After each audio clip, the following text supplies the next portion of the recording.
नमस्कार, खबरों की खबर में आपका स्वागत है। हैदराबाद में परचम लहराने के बाद अब भारतीय जनता पार्टी केरल के स्थानीय निकाय चुनाव में भी परचम लहराने वाली है। भारतीय जनता पार्टी की नज़र दक्षिण भारत पर टिकी हुई है और दक्षिण भारत के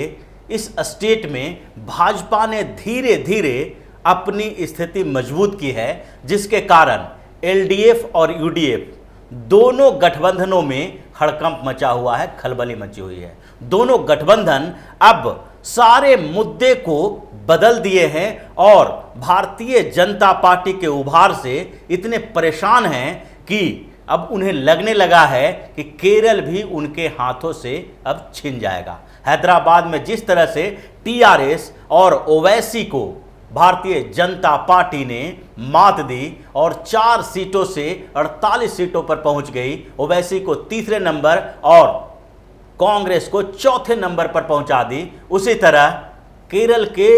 लोकल बॉडी इलेक्शन में भी भारतीय जनता पार्टी उभरने की स्थिति में आ गई है और भारतीय जनता पार्टी की नज़र अगले साल होने वाले केरल विधानसभा चुनाव के ऊपर भी है। जिस तरह से केरल के स्थानीय निकाय चुनाव में स्थितियां बदली है, उसको देखते हुए तो ऐसा ही लग रहा है, क्योंकि चुनाव चल रहा है और केरल में आज प्रथम चरण का मतदान है स्थानीय चुनाव के लिए। उसके बाद 10 तारीख और 14 तारीख को मतदान होगा और फिर 16 तारीख को इसका परिणाम आएगा। लेकिन इस बीच जो केरल में गहमा गहमी का माहौल रहा और चुनाव प्रचार के दौरान एलडीएफ और यूडीएफ के बीच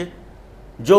हंगामा चला है भारतीय जनता पार्टी को लेकर, दोनों गठबंधनों ने एक दूसरे के ऊपर आरोप लगाया है कि भाजपा के उभार के लिए एलडीएफ जिम्मेदार है, तो दूसरी तरफ एलडीएफ ने यूडीएफ के ऊपर आरोप लगाया है कि भारतीय जनता पार्टी जिस तरह से केरल में उभर के आ रही है उसके लिए यूडीएफ की पॉलिसी जिम्मेदार है, कांग्रेस की पॉलिसी जिम्मेदार है। ये चुनाव जो स्थानीय निकाय का चुनाव है, स्थानीय मुद्दों पे लड़ा जाता है, डेवलपमेंट के मुद्दों पे लड़ा जाता है और इसमें नेशनल लीडरशिप की कम भूमिका होती है। लेकिन केरल में जो चुनाव चल रहा है, उस चुनाव में जो प्रचार के दौरान एलडीएफ यानी लेफ्ट डेमोक्रेटिक अलायंस और यूडीएफ यानी यूनाइटेड डेमोक्रेटिक अलायंस के बीच जो विवाद चला, वो पूरा मुद्दा ही एक अलग इशू पे चल रहा था। वो मुद्दा था भारतीय जनता पार्टी के केरल में उभार को लेकर और उसके लिए सबसे पहले जमात ए इस्लामी के साथ कांग्रेस के गठबंधन को मुद्दा बनाया गया। जो वामपंथी पार्टियों ने कांग्रेस के ऊपर बार बार ये निशाना साधा कि जिस तरह से जमात इस्लामी की पार्टी, जो पॉलिटिकल पार्टी जमात इस्लामी की है, वेलफेयर पार्टी ऑफ इंडिया, वो कांग्रेस को समर्थन दे रही है, इससे वहाँ पर ध्रुवीकरण चल रहा है। एक तरफ मुस्लिम कट्टरपंथी जो संगठन है जमात इस्लामी, उसने जो पॉलिटिकल पार्टी बनाई है वो किसी न किसी स्तर पर कांग्रेस के जो गठबंधन है यूडीएफ, उसको समर्थन दे रही है, जिससे वहाँ पर भी उसी तरह से ध्रुवीकरण होना शुरू हो गया है जैसे कि हैदराबाद के चुनाव में हुआ था। ग्रेटर हैदराबाद म्युनिसिपल कॉरपोरेशन के चुनाव में भी टीआरएस और एआईएमआईएम के बीच यही मुद्दा चल रहा था। कांग्रेस भी आरोप लगा रही थी और टीआरएस भी आरोप लगा रही थी, लेकिन कांग्रेस और टीआरएस के बीच ये विवाद असदुद्दीन ओवैसी को लेकर था कि असदुद्दीन ओवैसी ने जिस तरह से ध्रुवीकरण किया है, उसी के कारण भारतीय जनता पार्टी वहां पर अपना ध्रुवीकरण कर रही है और भारतीय जनता पार्टी को सपोर्ट मिल रहा है, जिसका परिणाम सामने आया और यही दिखाई पड़ा कि टीआरएस और एआईएमआईएम के बीच जो सालों से एक सहमति बनी हुई थी, एक अंडरस्टैंडिंग बनी हुई थी, जिसके कारण दोनों पार्टी एक दूसरे के साथ मिलकर चुनाव लड़ते थे और जीत हासिल करते थे, जिसमें तीसरा विकल्प के तौर पर जो कांग्रेस थी वो कमजोर रहती थी, भारतीय जनता पार्टी वहां विकल्प बन नहीं पाई थी। लेकिन इस बार भाजपा वहां विकल्प बनी है। इसी तरह से स्थिति केरल में भी हो रही है। केरल में भी जो 1200 लोकल बॉडी के प्रतिनिधि चुने जाने हैं, उसके लिए जो चुनाव चल रहा है उसमें जमात ए इस्लामी की बड़ी भूमिका मानी जाती है। यह जो एलडीएफ ने आरोप लगाया है वो यही आरोप लगाया है कि कांग्रेस के साथ जो एक कट्टरपंथी मुस्लिम पार्टी आई है, इससे वहाँ के पॉलिटिक्स में कॉम्युनल फोर्सेस की भूमिका बढ़ गई है, यानी कि सांप्रदायिक राजनीति केरल में भी शुरू हो गया है। और इस सांप्रदायिक राजनीति का सबसे ज़्यादा फायदा भारतीय जनता पार्टी को मिलने वाली है। ये एलडीएफ का आरोप है, जबकि कांग्रेस इस आरोप को खारिज करने में ही सारा समय लगा रही है। कांग्रेस बार बार ये कह रही है कि जमात इस्लामी के साथ उनका कोई सीधा संबंध नहीं है और उसके साथ कोई गठबंधन नहीं है, लेकिन कांग्रेस के कुछ नेता इस बात से इनकार नहीं करते हैं कि दोनों के बीच एक अंडरस्टैंडिंग है। जो वेलफेयर पार्टी ऑफ इंडिया है और कांग्रेस का गठबंधन, उनके बीच एक अंडरस्टैंडिंग है, जिसके कारण डब्ल्यूपीआई कांग्रेस को समर्थन दे रही है। इस बात से इनकार नहीं किया जा सकता, जबकि कांग्रेस कोई दूसरी बात को लेकर एलडीएफ के ऊपर निशाना साध रही है और उसका भी सीधा संबंध जमात ए इस्लामी से है। जमात ए इस्लामी की जो पार्टी है, जमात ए इस्लामी हमेशा से जो 2019 के पहले जो भी चुनाव हुए उसमें एलडीएफ का सपोर्ट करते रही। अब कांग्रेस इस बात को उभार रही है कि पहले एलडीएफ के साथ जब डब्ल्यूपीआई थी, वेलफेयर सोसाइटी ऑफ इंडिया जो थी, वो उस समय एलडीएफ को इसका जो समर्थन लेना अच्छा लगता था, लेकिन जब एलडीएफ से अलग होकर यूडीएफ को इसने समर्थन देना शुरू कर दिया तो ये कम्युनल जो फोर्सेस बन गई है और वहाँ पर सांप्रदायिक राजनीति की बात की जा रही है। क्योंकि इससे पहले जो भी चुनाव हुए थे, यहाँ तक कि लोकसभा चुनाव में, उससे पहले केरल का विधानसभा चुनाव और उससे पहले जो 2015 में लोकल बॉडी इलेक्शन हुआ था, वहाँ पर स्थानीय निकाय चुनाव हुआ था, उसमें भी जमात इस्लामी ने एलडीएफ को समर्थन दिया था। और इसके अलावा जो दूसरे हिस्से में चुनाव हो रहा है केरल के बाहर के स्टेट में, वहाँ भी जमात इस्लामी लेफ्ट फ्रंट को समर्थन देती है, जिसमें पश्चिम बंगाल में आगे होने वाले चुनाव के लिए भी यही रणनीति बनाई जा रही है। पश्चिम बंगाल के चुनाव में भी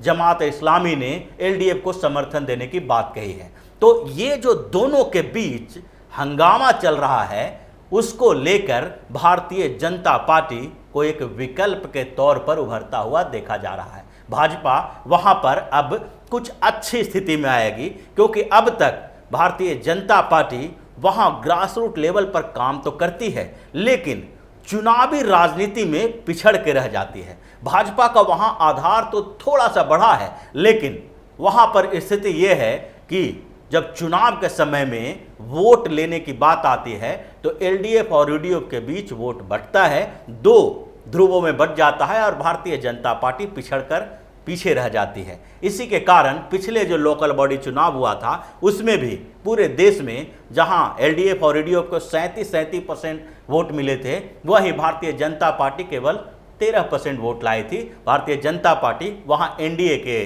गठबंधन के साथ चुनाव लड़ती है, जिसमें कई पार्टियां इसके साथ भी है। तो तीनों ध्रुवों के बीच जो इस बार बंटवारा हुआ है, उसमें से सबसे जो गहरी नज़र है, सबसे ज़्यादा जिस पर ध्यान दिया जा रहा है, वो है तिरुवनंतपुरम कारपोरेशन के चुनाव पर। वहाँ पर 100 वार्ड हैं और 100 वार्ड में पिछले जो 10 सालों से भारतीय जनता पार्टी धीरे धीरे वहाँ उभरती रही है। जो पिछली बार चुनाव हुआ था 2015 में, वहाँ भारतीय जनता पार्टी ने वैसा ही प्रदर्शन किया जैसे कि हाल में हैदराबाद के चुनाव में किया था। 2010 के चुनाव में जहाँ भारतीय जनता पार्टी को केवल 4 सीटें मिली थी,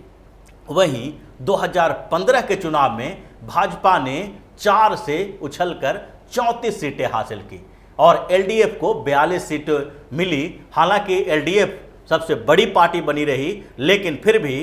कांग्रेस वाले जो यूडीएफ है उसको एनडीए ने तीसरे नंबर पर धकेल दिया। तो ये स्थिति जो बनी, जिसमें से अब ये देखा जा रहा है कि जो तिरुवनंतपुरम काउंसिल का चुनाव है, वहाँ पर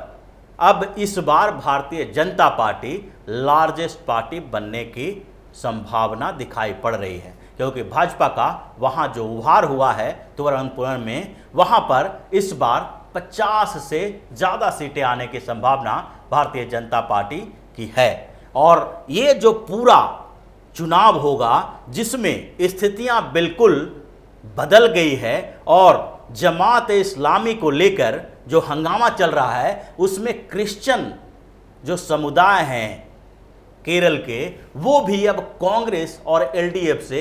अलग थलग होने लगे हैं। जो केरल में क्रिश्चियन एक बड़ी भूमिका में होते हैं और उनका वोट लाने के लिए, पाने के लिए पूरा प्रयास किया जाता है एलडीएफ और यूडीएफ के द्वारा, लेकिन इस बीच जो वहाँ स्थितियाँ बदली है उसमें कैथोलिक बिशप का जो काउंसिल है उसने भी ऐलान कर दिया है कि जिस तरह से इस्लामिक कट्टरपंथियों का सहयोग एलडीएफ और यूडीएफ ले रही है, उससे यहाँ पर सांप्रदायिक पॉलिटिक्स बढ़ रही है और कट्टर इस्लाम का प्रचार प्रसार भी धीरे धीरे केरल में बढ़ने लगा है। जिस तरह से पहले ही IUML जो इंडियन यूनियन मुस्लिम लीग है, जो यूडीएफ का हिस्सा रही है और वो जो क्रिश्चियनों के साथ दुर्व्यवहार करती रही है, तो उनके कारण पहले ही यूडीएफ से क्रिश्चियन समुदाय वहाँ थोड़ा नाराज चल रहे थे। और अब जब जमात इस्लामी की भूमिका बढ़ रही है तो उसके भी प्रभाव अब इस चुनाव पर पड़ रहे हैं। जो आगे आने वाले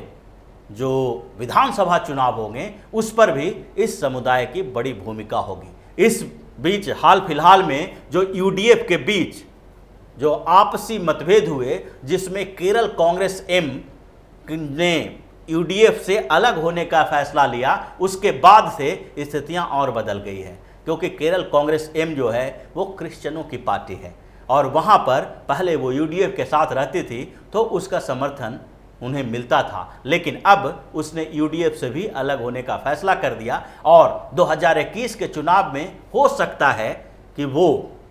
एनडीए का हिस्सा बन जाए। तो ये पूरी स्थितियां जो बदली है उससे तो यही लगता है कि भारतीय जनता पार्टी स्थानीय निकाय चुनाव जो हो रहा है केरल में, उसमें एक बड़ी